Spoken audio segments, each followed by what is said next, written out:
Israel memulai tahap awal operasi militer di Gaza.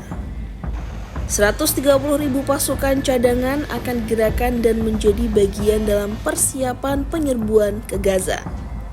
Sebagai tahap awal, 60.000 pasukan akan dimobilisasi dalam serangan yang siap dilakukan dalam waktu dekat.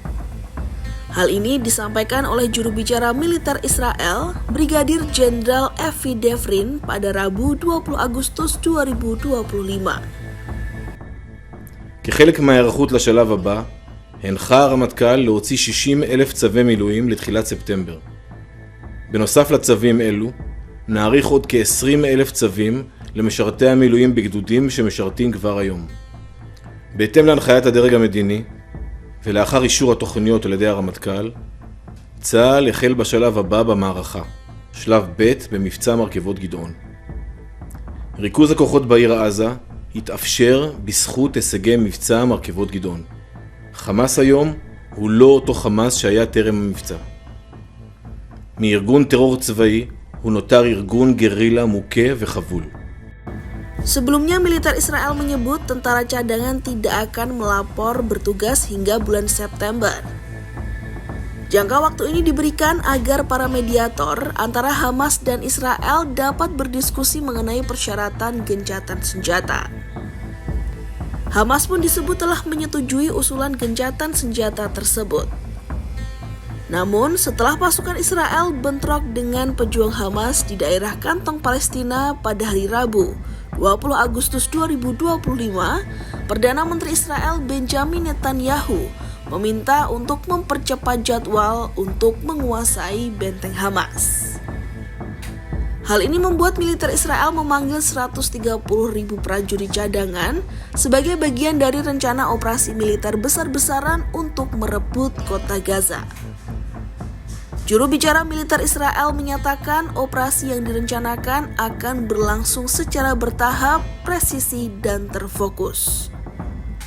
Untuk tahap awal, 60.000 anggota pasukan cadangan akan dimobilisasi dalam beberapa hari mendatang. Saat ini Israel menerjunkan 20.000 anggota pasukan cadangan. Namun hingga kini tidak ada kepastian kapan serangan besar baru akan dilancarkan. Sejak awal Agustus 2025, Perdana Menteri Israel Benjamin Netanyahu telah mengumumkan rencana itu.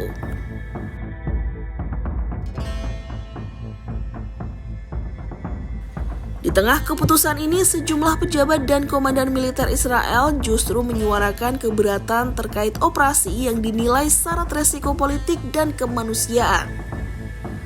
Sejumlah prajurit dengan pangkat lebih rendah juga keberatan dengan rencana serangan baru.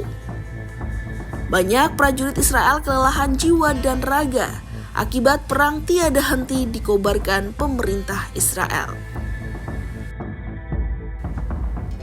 Di sisi lain, Israel resmi menyetujui pembangunan permukiman baru di kawasan S1 tepi barat. Kawasan tersebut merupakan sebuah proyek yang selama puluhan tahun tertunda akibat tekanan internasional. Keputusan ini dinilai akan membelah wilayah menjadi dua, sehingga mengancam keberlangsungan warga negara Palestina di masa depan. Komunitas Badui Jabal Al-Baba yang tinggal di sekitar wilayah tersebut kini menghadapi ancaman penggusuran.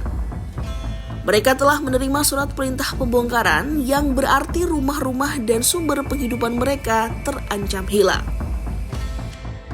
هاي القرارات استلمناها قبل أسبوع تقريبا بلغونا فيها أنه راح يتم هدم هاي المباني إذا ما بتخلوها. حاليا إحنا ما عملنا ولا إشي لحد الآن.